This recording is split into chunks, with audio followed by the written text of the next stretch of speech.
सिंहासन सहित तक्षक नाग आहुति जब होने लगा, तब आस्तिक मुनि ने राजा जन्मेजय को समझाया, इस यज्ञ को करने से तुम्हारे पिता की मुक्ति नहीं होगी।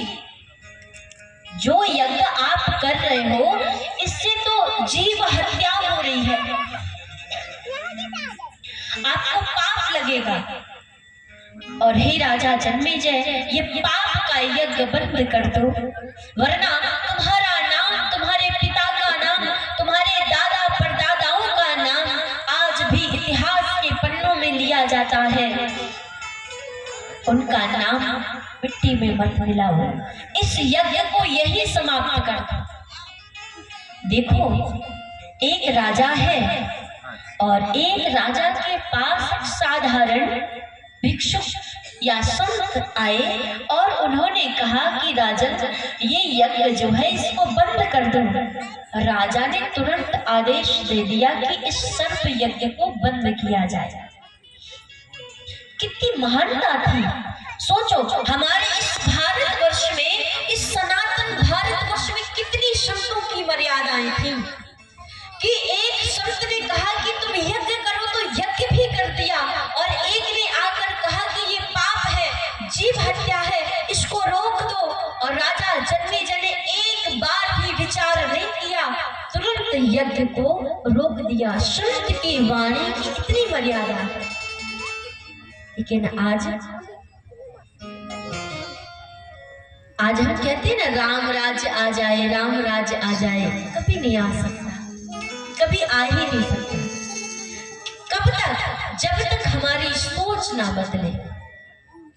राम जी के दरबार में भी कोई भी भिक्षुक आ जाता था, राम जी अपना सिंहासन छोड़ के ढोल नगाड़े लेकर भागते थे। मुनिवर विश्वामित्र आए, वशिष्ठ जी आए, क्यों? वो तो साक्षात परमात्मा थे।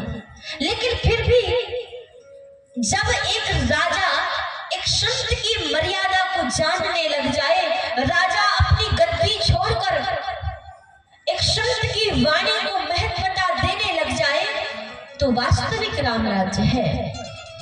और आज का मुझे वैसे कहना नहीं चाहिए, बुरा मत मानना, मैं किसी एक व्यक्ति को नहीं कहती।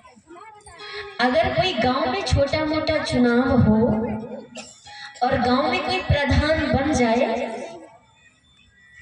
और वो बढ़िया बिस्तर पे सो रहा है और कोई बाबा, कोई भिखारी द्वार पे आ जाए कुछ मांगने वांगने, तो कोई व्यक्ति कहे कोई आया है, भिक्षुक है, दूर से चल के आया है, थोड़ा बहुत कुछ दान दे दो। अरे जा जा, ऐसे भिखारी, ऐसे भिक्षुक कितने आते हैं हमारे घर।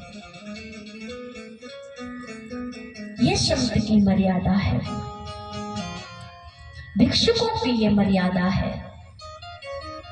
और जब तक हमारी सोच में, हमारे मन में, मैंने कितने ऐसे धनाढ्य लोगों को देखा है जिनके अंदर, जिनके पास अरबों की संपत्ति है, लेकिन जब बात किसी गरीब की आ जाती है, किसी भूखे भिक्षुक संत की आ जाती है, तो लोग उनको भोजन कराना भी पसंद नहीं करते हैं।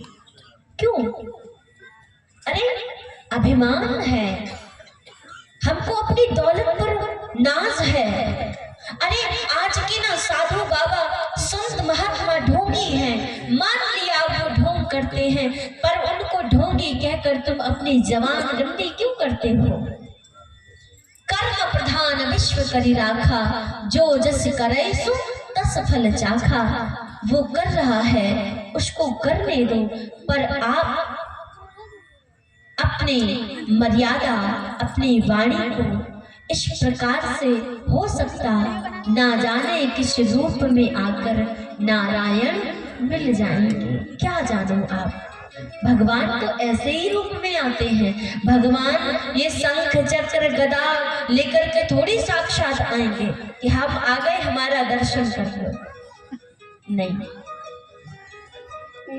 इसीलिए महाराज राजा जन्मेजय ने एक बार सुना, यज्ञ बंद कर दिया। बोले तब मैं क्या करूं अपने पिता के कल्याण के लिए? बोले एक ही उपाय है, अगर तुम अपने पिता जिनकी अकाल मृत्यु सर्प के काटने से मृत्यु हुई है, अगर तुम उनको वास्तव में मां के धाम मोक्ष की प्राप्ति कराना चाहते हो तो केवल एक काम करो कि आप अम्बा यज्ञ करो। कौन सा यज्ञ? अम्बा यज्ञ, यानी 9 दिन तक देवी भागवत महापुराण की कथा सुनो।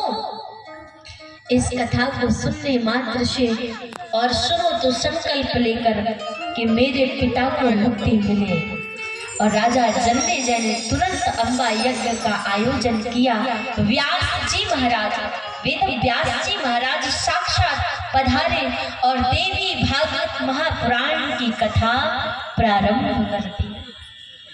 राजा जन्मेजय प्रश्न करते हैं और हमारे वेद व्यास जी महाराज उसका उत्तर देते हैं। राजा जन्मेजय ने एक बड़ा सुंदर प्रश्न किया। मां जगदंबिका को प्राप्त करने का साधन